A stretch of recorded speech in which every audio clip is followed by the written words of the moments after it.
বিগত বছরগুলোতে ঢাকা কখনোই মনের মতো দল সাজায়নি ভক্তদের জন্য।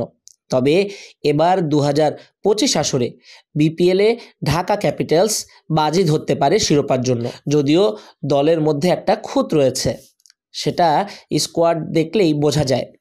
যেমন দেশি খেলোয়াড়দের মধ্যে রয়েছেন মুস্তাফিজ, লিটন কুমার দাস, তানজিদ হাসান তামিম, মুনিম শাহরিয়ার, সাব্বির রহমান, শাহাদাত হোসেন দীপু, মুকিদুল ইসলাম মুগ্ধ, নাজমুল ইসলাম অপু, আবু জায়েদ রাহি, রহমতুল্লাহ আলী, মেহেদী হাসান রানা, আসিফ হাসান, হাবিবুর রহমান সোহান।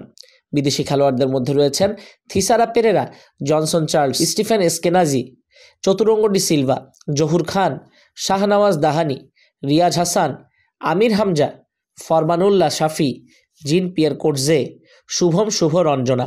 এর মধ্যে তামিম, লিটন, সাব্বির, জনসন চার্লসরা তো টপ অর্ডার ব্যাটার। অর্থাৎ এই দলটার বড় সমস্যা টপ অর্ডার ব্যাটসম্যান বেশি, মিডল অর্ডার ব্যাটসম্যান কম। কিন্তু যখন টপ অর্ডার কলাপস করে তখন একটা দলকে বিপদ থেকে বাঁচান মিডল অর্ডারের ব্যাটাররা। সেই মিডল অর্ডার ব্যাটসম্যান সংকট ঢাকা ক্যাপিটালসে। খালেদ মাহমুদ সুজন নিলামের টেবিলে ছিলেন না, এখন দেখে বোঝা যাচ্ছে ঠিকই মিডল অর্ডার ব্যাটসম্যান লাগবে। তবে ম্যানেজমেন্ট যেটা চায় তাদের সঙ্গে আলাপ করেই চূড়ান্ত সিদ্ধান্ত নেওয়া হবে। এমন না যে টপ অর্ডার ব্যাটাররা ব্যাটিং পারেন না, মেকশিফট করে তাদেরকে মিডল অর্ডারেও খেলানোর পরিকল্পনা আছে অভিজ্ঞ কোচ সুজনের। বিপিএল এবার আগের বারের চেয়ে অনেক ভালো হবে শুনে দারুণ খুশি সুজন। Very good question. আমি নিজেও খুব কনসার্ন আসলে একটা জায়গায়, কারণ we are so many top order batsman. মানে যখন দলটা করা হয়েছে তখন আমি was not in the table, সেটাকে আমি একদম পরে জয়েন করেছি দলের সাথে।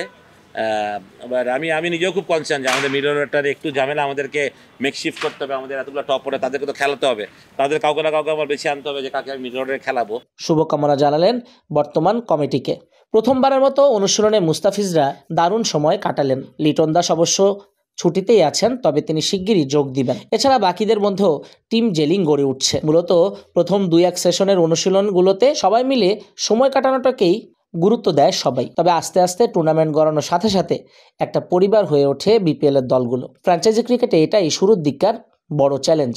30 ডিসেম্বর উদ্বোধনী ম্যাচে রংপুর রাইডার্সের বিপক্ষে নামবে Dhaka Capitals. Everyday in and out তোমাদের এখানে কাজ থাকে বা আপনাদের এখানে সবার কাজ থাকে।